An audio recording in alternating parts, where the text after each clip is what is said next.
Today's topic is wires, joints, soldering, underground cables. So first question, what is the current carrying capacity of 32 amp rated cable if it is protected by the rewirable fuse? So rewirable fuse తో మనం 32 amps cable ని protect చేస్తే so దాని current carrying capacity ఎంత? ఇక్కడ చూడండి, what is the current carrying capacity of 32 amps rated cable if it is protect by the rewirable fuse. So ఎంత rating ఉన్నది తీసుకోవాలి? 26 amps. సో ఆన్సర్ ఏంటి? C. Second question, what is the possible range of to measure the size of the wire in standard wire gauge? So standard wire గేజ్లో మనం ఏ range నుంచి ఏ range వరకు మనం wire యొక్క సైజుని మెజర్ చేయొచ్చు. సో ఇక్కడ స్టాండర్డ్ వైర్ గేజ్ కనపడుతుంది కదా, సో దాంట్లో మనం 0 to 36 వరకు మెజర్ చేయొచ్చు అనమాట. Gauge number 0 to 36. Next, what is the name of the wire joint? So ఇక్కడ వచ్చిన వైర్ జాయింట్ పేరేంటి? Knotted tap joint. సో ఇది ఒక ట్యాప్ జాయింటే, కాకపోతే ఒక నాట్ ఉంది కదా, ఫస్ట్ బిగినింగ్ అప్పుడే ఒక నాట్ వేసి తర్వాత జాయింట్ అనేది చేస్తాం, కాబట్టి దీని పేరు ఏంది? Knotted tap joint. Next fourth question, which type of soldering flux is used for soldering galvanised iron? So galvanised iron, so దాన్ని సోల్డరింగ్ చేయడానికి మనం ఉపయోగించే ఫ్లెక్స్ ఏంటి? Hydrochloric acid. So option D is correct. Next question, which method of soldering is used for quantity production and for tinning work? So quantity production అంటే ఏంటి? ఎక్కువ మొత్తంలో production చేయడానికి మనం ఏ రకమైన సోల్డరింగ్ ఉపయోగిస్తామంటే dip soldering. So dip soldering ఇక్కడ ఇమేజ్ కనపడుతుంది కదా, సో ఎక్కువగా ఇది పీసీబీస్ తయారు చేయడానికి ఉపయోగిస్తారు, అంటే బల్క్ ప్రొడక్షన్కి ఉపయోగిస్తారు అనమాట dip soldering. Next sixth question, what is the name of the part marked as X in the underground cable? So ఇక్కడ మనకు ఒక అండర్గ్రౌండ్ కేబుల్ ఇమేజ్ ఇచ్చారు కదా, దాంట్లో ఎక్స్ అనేది మార్క్ చేస్తుంది, దాని ఇమేజ్ ఏంటి? ఇక్కడ మీకు ఇంకొక ఇమేజ్ పెట్టాను పక్కన కలర్లో మీకు అర్థం కావడానికి. సో ఇక్కడ మనకు ఆర్డర్ కూడా రాశాను, CIMBAS అని. సో సి అంటే కండక్టర్, ఐ అంటే ఇన్సులేషన్, ఎం అంటే మెటాలిక్ షీత్, బి అంటే బెడ్డింగ్, ఏ అంటే ఆర్మోరింగ్, ఎస్ అంటే సర్వింగ్. సో ఇక్కడ మనకి ఇచ్చిన పార్ట్ ఏంటి? ఎక్స్. సో దీని ఆన్సర్ ఏంటి? మనకి బెడ్డింగ్. సో ఇక్కడ ఆప్షన్ 4వ లేయర్ అనమాట ఇది. సో ఏముంది? 4వ layer bedding. Next, what is the full form of XLPE cable? So XLPE cable యొక్క ఫుల్ ఫామ్ ఏంటి? Cross linked polyethylene cable. Cross linked polyethylene cable. ఈ పక్కన ఇమేజెస్ ఉన్నాయి చూడండి, ఇవి XLPE కేబుల్స్ అనమాట. సో మీకు అర్థం కావడం కోసం ఆ ఇమేజెస్ కూడా ఉంచామన్నమాట మీకోసం. సో XLPE కేబుల్ అంటే ఇలా ఉంటుంది. సో దీని ఫుల్ ఫామ్ ఏంటి? Cross linked polyethylene cable. Next, what is the purpose of serving layer in underground cable? So underground కేబుల్లో సర్వింగ్ లేయర్ అంటే టాప్ మోస్ట్ లేయర్ అనమాట. ఇక్కడ మీకు పైన అండర్గ్రౌండ్ కేబుల్లో పైన గ్రీన్ కలర్ చూపించాం కదా, అది కాంపౌండ్ సర్వింగ్ అనేది చేస్తారన్నమాట. కాంపౌండ్ సర్వింగ్ అంటే డిఫరెంట్ మెటీరియల్స్తో సర్వింగ్ అనేది చేస్తారు కలిపి. అది ఎందుకు చేస్తుందంటే మెయిన్గా దాని కింద లేయర్ ఆర్మోరింగ్ ఉంటుంది. సో ఆర్మోరింగ్ లేయర్ని ప్రొటెక్ట్ చేయడానికి మనం సర్వింగ్ అనేది చేస్తాం. సో ఆన్సర్ ఏంటి? D, protect armouring from atmospheric conditions. Next, మీకు కావాలంటే కింద బ్లూ కలర్లో కూడా మీకు దాని ఎక్స్ప్లెనేషన్ రాశాను, కావాలంటే మీరు అది నోట్ చేసుకోవచ్చు. Next 9th question, which type of fault of underground cable can be located by this loop test? ఇక్కడ ఒక లూప్ టెస్ట్ ఉంది. సో దీంతో మనం ఏ రకమైన ఫాల్ట్ని ఫైండ్ అవుట్ చేయొచ్చు. మీరు కరెక్ట్గా అది గమనిస్తే ఇదేం fault? Short circuit fault. So కింద ఎక్స్ప్లెయిన్ చేసింది చూడండి, with the help of Murray loop test we can easily locate the earth fault and short circuit fault in the underground cable. So ఈ ముర్రే లూప్ టెస్ట్తో మనం ఏమేమి fault కనుక్కోవచ్చు అంట? Earth fault కనుక్కోవచ్చు, అలాగే షార్ట్ సర్క్యూట్ ఫాల్ట్స్ కనుక్కోవచ్చు. Next question, which cable laying method is used in generating stations? So generating స్టేషన్స్లో మనం ఈ కేబుల్ని ఎలా లై చేస్తాం అంటే భూమిలో పెడతామా, ఎక్కడ ఈ కేబుల్స్ అనేవి ఉపయోగిస్తామని చెప్తున్నారు. సో ఇక్కడ ఎక్కడ ఉపయోగిస్తాం మనం? Racks in air. సో ఇవి అక్కడ కింద గ్రౌండ్లో వేయడానికి అవకాశం ఉండదు కాబట్టి ఈ పక్కన మీకు ఒక ఇమేజ్ ఇచ్చాను చూడండి, అవి ర్యాక్స్ అనమాట. సో ఆ ర్యాక్స్ మీద ఈ కేబుల్స్ని రన్ చేస్తూ ఉంటారు. సో ఎక్కడ ఉపయోగిస్తారు? ఇవి జనరేటింగ్ స్టేషన్స్లో మనం ఈ కేబుల్స్ని ర్యాక్స్ మీద రన్ చేస్తాం. సో ర్యాక్స్ ఇన్ ఎయిర్, దీని answer B. Next 11th question, how many electrons are there in the valency shell of copper atom. So ఇక్కడ ఒక కాపర్ ఆటమ్ ఇచ్చారు. సో కాపర్ ఆటమ్కి వ్యాలెన్సీ షెల్లో ఉండే ఎన్ని ఎలక్ట్రాన్స్ ఉన్నాయని అడుగుతున్నారు. ఫస్ట్ కాపర్కి ఎన్ని ఎలక్ట్రాన్స్ ఉంటాయో మనకు తెలియాలి. సో కాపర్కి మొత్తం 29 ఎలక్ట్రాన్స్ ఉంటాయి. సో 29 ఎలక్ట్రాన్స్ని మనం ఎవ్రీ షెల్లో అరేంజ్ చేయాలి. ఎలా అరేంజ్ చేస్తాము, ఇక్కడ కింద ఇచ్చాను చూడండి మీకు ఆన్సర్. టోటల్గా 29 ఎలక్ట్రాన్స్ ఉంటే ఫస్ట్ షెల్లో 2, రెండో షెల్లో 8, థర్డ్ షెల్లో 18, ఫోర్త్ షెల్లో మిగిలినంత 1. సో 1 ఎలక్ట్రాన్ అనేది ఫ్రీగా ఉంది కాబట్టి ఇది ఖచ్చితంగా కండక్టర్ అన్నమాట. సో ఇక్కడ లాస్ట్ షెల్లో ఎన్ని ఉన్నాయని అడిగాడు కాబట్టి మన ఆన్సర్ ఏంటి, 1. Next, what is the effect of electric current on neon lamp. So neon ల్యాంప్లో నుంచి మనం కరెంట్ పాస్ చేసినప్పుడు ఏం ఎఫెక్ట్ జరుగుద్ది, ఏం జరుగుద్ది, ఇది gas ionisation effect. Gas ionisation effect. Neon lamp అనేది ఒక గ్యాస్ డిశ్చార్జ్ ల్యాంప్. ఓకేనా, మనం ఇల్యూమినేషన్ చాప్టర్లో దీని గురించి చదువుకొని ఉంటాం అనమాట. సో దీనికి కింద కొంచెం ఎక్స్ప్లెనేషన్ చూడండి. When the starting voltage 55 to 110 volts AC or 19 to 140 volts DC is applied, the gas ionizes the and starts to glow the ఆ ఎలక్ట్రోడ్స్ని స్టార్ట్ అవ్వడానికి కావాల్సిన వోల్టేజ్ని ఇచ్చి ఆ గ్యాస్ డిశ్చార్జ్ అనేది స్టార్ట్ అయ్యి బల్బ్ అనేది వెలుగుతుందన్నమాట. సో ఈ లైట్ అనేది వెలగడానికి ఏ ఎఫెక్ట్ ఉపయోగపడుతుంది, gas ionisation effect. Next, what is the unit of insulation resistance. So insulation resistance ఇది చాలా ఇంపార్టెంట్ బిట్. ఇన్సులేషన్ రెసిస్టెన్స్ని మనం మెగా ఓమ్స్లో కొలుస్తాం. సో ఆ పక్కనే ఒక మీటర్ చూపిస్తున్నాం కదా, దాని పేరు మెగ్గర్, దానికి ఇంకొక పేరు ఇన్సులేషన్ రెసిస్టెన్స్ టెస్టర్. సో ఇది కూడా ఎగ్జామ్లో మనకు అడిగే అవకాశం ఉంది. సో మెగా ఓమ్, ఇన్సులేషన్ రెసిస్టెన్స్ని మెగా ఓమ్లో కొలుస్తాము. సో అలాగే దాన్ని మెజర్ చేసే మీటర్ వచ్చేసరికి megger. Next, which electrical device is the coarse excess current protection. So coarse excess current protection ఇచ్చే ఎలక్ట్రికల్ డివైస్ ఏంది, రీవైరబుల్ ఫ్యూజ్. సో ఇక్కడ పక్కన మనకి ఇమేజ్ ఉంది కదా, రీవైరబుల్ ఫ్యూజ్ అంటే మన ఇళ్ళలో ఉపయోగిస్తాం కదా, ఇదే ఫ్యూజ్ అనమాట. సో దీన్ని కోర్స్ ఎక్సెస్ కరెంట్ ప్రొటెక్షన్కి మనం రీవైరబుల్ ఫ్యూజ్ని ఉపయోగిస్తాం. Next, which type of joint is used for extending the length of conductor in over head lines. So length of conductor in over head lines, ఇక్కడ ఏం చెప్తున్నాడు, ఓవర్ హెడ్ లైన్ ఉందంట, దాన్ని extend చేయాలి. So అప్పుడు మనం ఎటువంటి జాయింట్ ఉపయోగిస్తాం, మనం ఎటువంటి జాయింట్ చేస్తాము, వెస్ట్రన్ యూనియన్ జాయింట్. సో దాన్ని ఎక్స్టెండ్ చేస్తున్నాం లైన్ని, మనం ట్యాపింగ్ తీసుకోవట్లేదు, అక్కడి నుంచి కనెక్షన్ తీసుకోవట్లేదు, ఆ లైన్ని ఎక్స్టెండ్ చేయాలనుకున్నప్పుడు మనం ఉపయోగించే జాయింట్ ఏంటి, Western Union joint. So answer D. Next question, which type of soldering flux is used for soldering aluminium conductors. So aluminium కండక్టర్స్ని సోల్డరింగ్ చేయడానికి మనం ఉపయోగించే ఫ్లెక్స్ ఏంటి, కెర్ ఆల్ లైట్. ఓకేనా, Kerallite. So option B is correct. So అది ఎలా ఉంటుందంటే ఇక్కడ పక్కన ఇమేజ్ ఉంది కదా, అదనమాట ఫ్లెక్స్.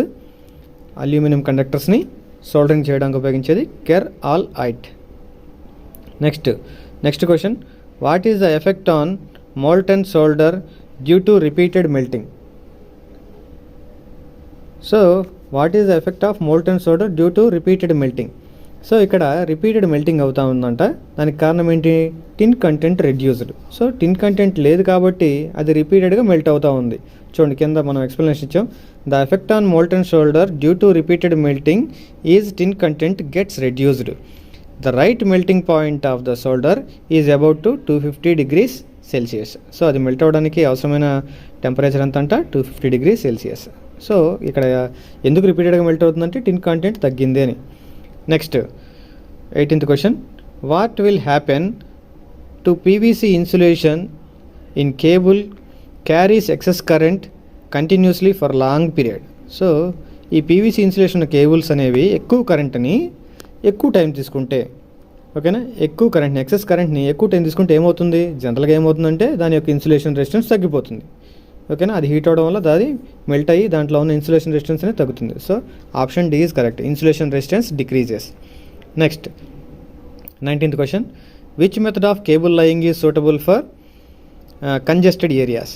సో కంజెస్టెడ్ ఏరియాస్లో మనం ఎటువంటి కేబుల్ లయింగ్ మెథడ్ ఉపయోగిస్తాం అంటే కేబుల్స్ని గ్రౌండ్లో ఎలా ప్లేస్ చేస్తామంటే duct pipes. So duct pipes ఉపయోగించుకొని మనం కంజెస్టెడ్ ఏరియాస్లో ఈ కేబుల్స్ అనేవి ప్లేస్ చేస్తాం అనమాట. Next, what is the name of the part marked X in underground cable. So ఇక్కడ అండర్గ్రౌండ్ కేబుల్లో ఎక్స్ అనే పార్ట్ మార్క్ చేసాడు కదా. సో అదేంటి, ఇందాక మీకు ఆల్రెడీ రాశాను సింబాస్ అనేది. సో ఇక్కడ మనకి కండక్టర్, ఇన్సులేషన్ మూడోది. ఇక్కడ ఏముంది, మన ఫార్ములా ప్రకారం సింబాస్ అంటే conductor, insulation, metallic sheath, bedding, armouring, serving. ఇక్కడ ఎం అంటే మెటాలిక్ షీత్. మెటాలిక్ షీత్ దేంతో తయారు చేస్తారు, లెడ్ షీత్. సో ఆన్సర్ ఏంటి, D, lead sheath. Next 21, what is the fault of underground cable identified in the circuit. So ఇక్కడ already ఇది ఇందాక చేసాం కదా ముర్రే లూప్ టెస్ట్ అని. సో దీంట్లో ఏ ఫాల్ట్ కనుక్కుంటామని చెప్పాము, ఒకటి ఎర్త్ ఫాల్ట్, రెండోది షార్ట్ సర్క్యూట్ ఫాల్ట్. ఇక్కడ మనకు కనిపెడుతున్న ఫాల్ట్ ఏంటి, short circuit fault. So option B is correct. Next 22nd question, which part of the underground cable is protecting the metallic sheath against corrosion. ఇక్కడ metallic షీత్ని corrosion నుంచి avoid చేయడానికి దానిపైన ఉండే layer ఏంటి, బెడ్డింగ్.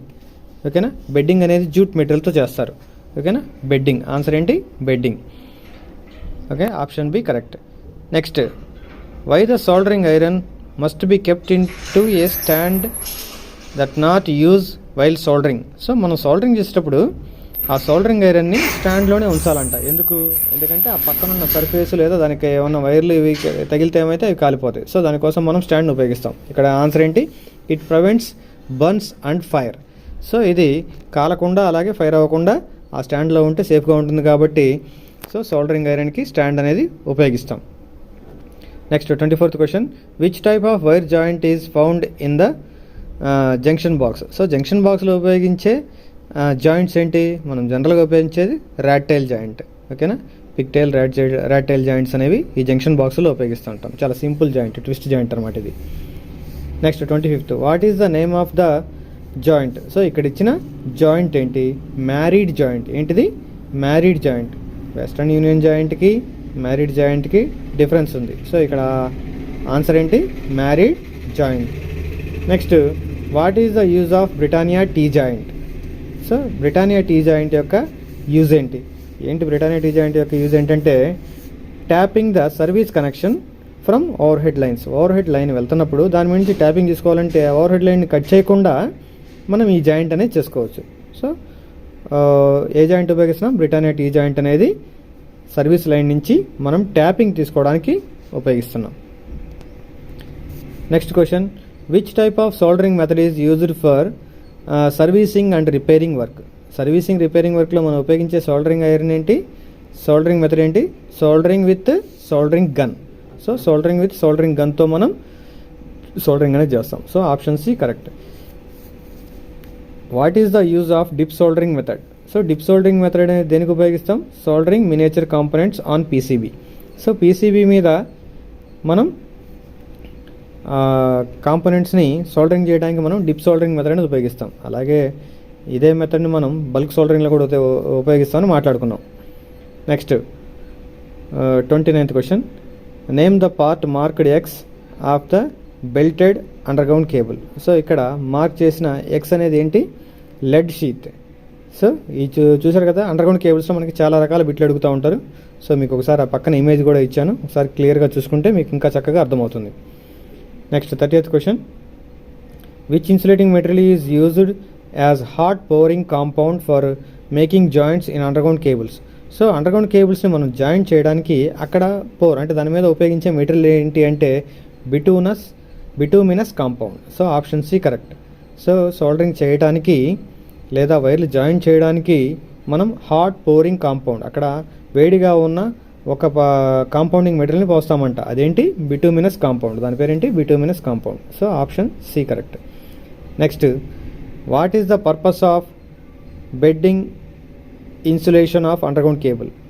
సో ఇక్కడ bedding అనేది ఉంటుందంట, దాని యొక్క అడ్వాంటేజ్ ఏంటి, అండర్గ్రౌండ్ కేబుల్లో బెడ్డింగ్ యొక్క అడ్వాంటేజ్ ఏంటి, protect the metallic sheath against corrosion. So ఇదే క్వశ్చన్ మనకి ఇంతకు ముందు కూడా వచ్చింది. సో ఏం చేస్తుంది ఇది, బెడ్డింగ్ అనేది మెటాలిక్ షీత్ ఏదైతే ఉందో దాన్ని కరోజన్కి గురి కాకుండా కాపాడుతుంది. Next, which test is conducted to locate the faults in underground cable. So underground కేబుల్లో ఫాల్ట్ కనుక్కోవడానికి ఇందాకే చెప్పాం మనం ఆల్రెడీ ముర్రే లూప్ టెస్ట్ అని. సో ఆన్సర్ దీనికి సేమ్, ముర్రే లూప్ టెస్ట్. మీకు ఇన్నిసార్లు క్వశ్చన్ రిపీట్ అవుతుంది అంటే దాని అర్థం ఏంటంటే ఈ క్వశ్చన్ ఇంపార్టెంట్ అని అర్థం. Next 33, what does the number 1.40 represent if a standard conductor is designed as 7/1.40?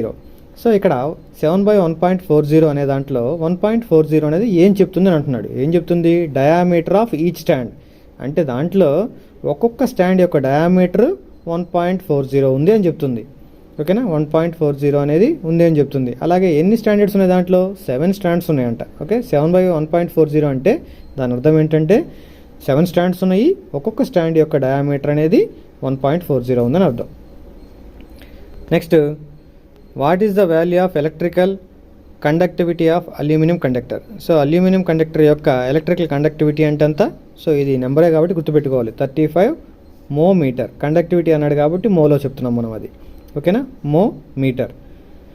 What is the rating factor of cable provided with coarse excess current protection? So coarse excess current protection అనేది ఇచ్చారంట కేబుల్కి. So దాని యొక్క value ఎంత ఉంటుందంటే so 0.81. So కింద మనం already దాని గురించి ఎక్స్ప్లెనేషన్ ఇచ్చాను చూడండి. Fuse or circuit breakers are employed in coarse excess current protection referred to as short circuit protection which is intended to safeguard against significant over currents. So ఈ coarse excess current protection అంటే ఏంటంటే ఎక్కువ కరెంట్ని రానియకుండా so ఎంతవరకు protect చేయాలో దాని value ఇస్తున్నారు అనమాట. సో మనకి ఇచ్చిన ఆన్సర్ ఏంటి దీనికి? 0.81. Next 36.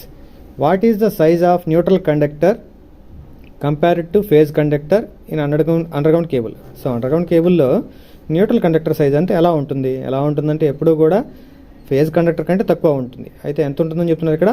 Half size of the phase conductor. So phase conductor ఎంత తీసుకుంటున్నామో దాంట్లో హాఫ్ సైజు మాత్రమే ఉంటుంది. మీరు ఒకసారి అండర్గ్రౌండ్ కేబుల్ని కట్ చేసి చూసినట్టయితే సో ఆ న్యూట్రల్ కండక్టర్ అనేది బ్లాక్ కలర్లో ఉంటుంది.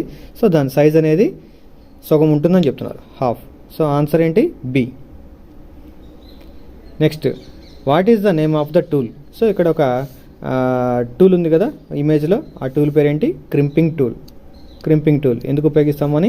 కేబుల్స్ని క్రింప్ చేయడానికి లేదా వైర్స్ని క్రింపింగ్ చేయడానికి, లగ్స్ క్రింపింగ్ చేయడానికి ఉపయోగిస్తాం. What is the reading of the micrometer? ఇక్కడ మైక్రోమీటర్ ఇచ్చారు. సో దాంట్లో ఎంత రీడింగ్ చేస్తుంది? మీరు ఆ స్కేల్ని కొంచెం జాగ్రత్తగా గమనిస్తే దాంట్లో స్కేల్లో 4.5 అనేది మనకి చూపిస్తుంది. అలాగే ఆ తెంపు ఉంటుంది కదా మనం తిప్పేది, దాని మీద ఎంత చూపిస్తుంది మనకి? 0.05 చూపిస్తుంది. సో టోటల్ ఎంత దాన్ని? 4.55 mm. సో ఎంత వాల్యూ చూపిస్తుంది మనకి? అది 4.55 mm. So option C correct అనమాట. Next 39. Which method of soldering is used for repairing the vehicle body? So vehicle body repair చేయడానికి మనం ఉపయోగించే సోల్డరింగ్ మెథడ్ ఏంటి? Soldering with soldering iron. So soldering with soldering ఐరన్తో మనం vehicle బాడీని soldering చేయడానికి ఉపయోగిస్తాం. Next, what is the advantage of standard conductor over solid conductor? So చాలా సింపుల్ ఇది. స్టాండర్డ్ కండక్టర్స్ అనేవి చాలా ఫ్లెక్సిబుల్. ఓకేనా, సింగిల్ కండక్టర్ అయితే, సాలిడ్ కండక్టర్ అయితే సో అది ఫ్లెక్సిబుల్ కాదు.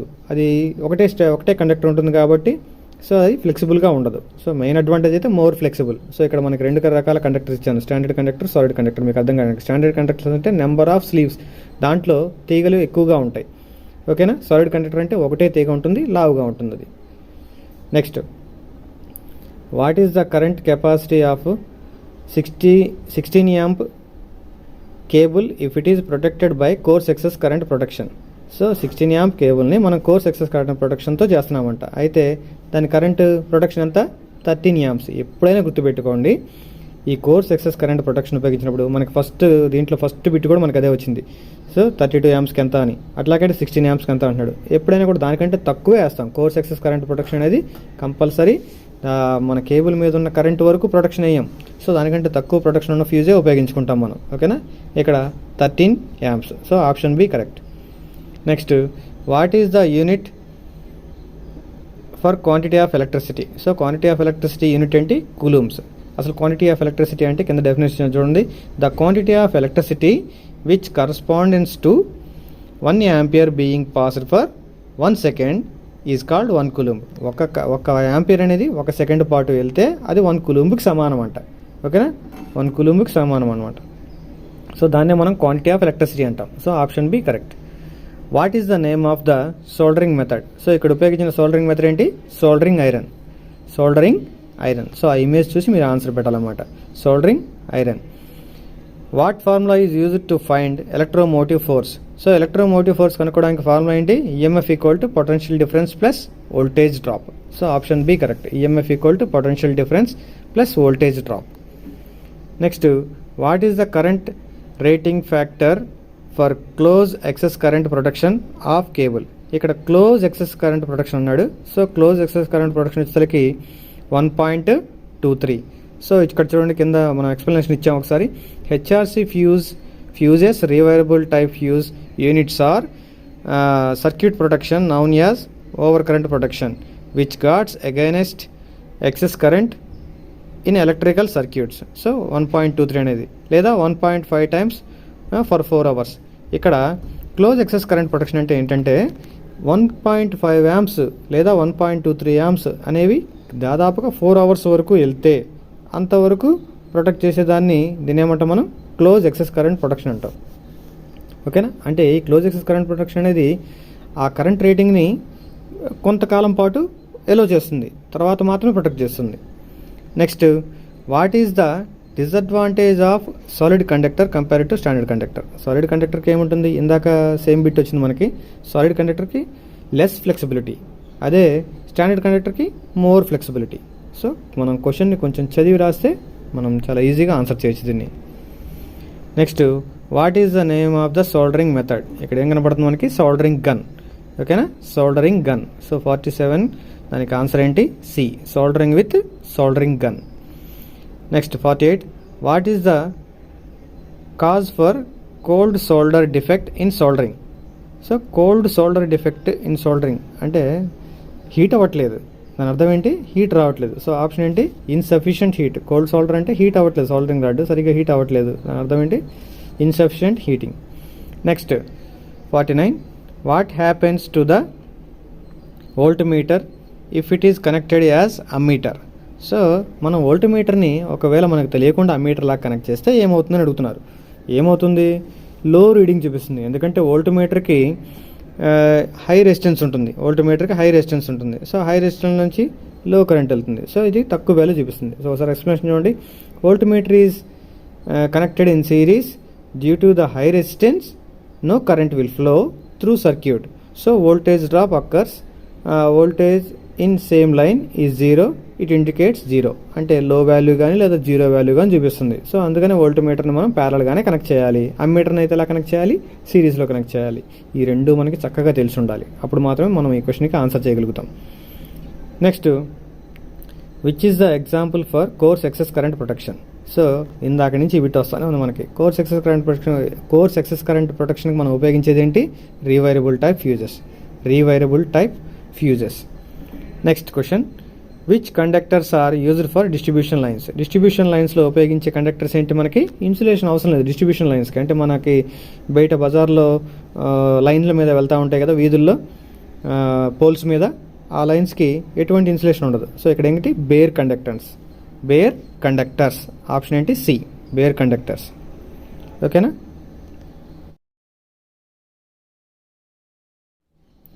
Okay, thank you. నా క్లాస్ మీకు నచ్చినట్టయితే లైక్ చేయండి, షేర్ చేయండి, అలాగే సబ్స్క్రైబ్ చేయండి. ఇలాంటి మరిన్ని వీడియోస్ కోసం మన ఛానల్ని సబ్స్క్రైబ్ చేసుకోండి. Thank you.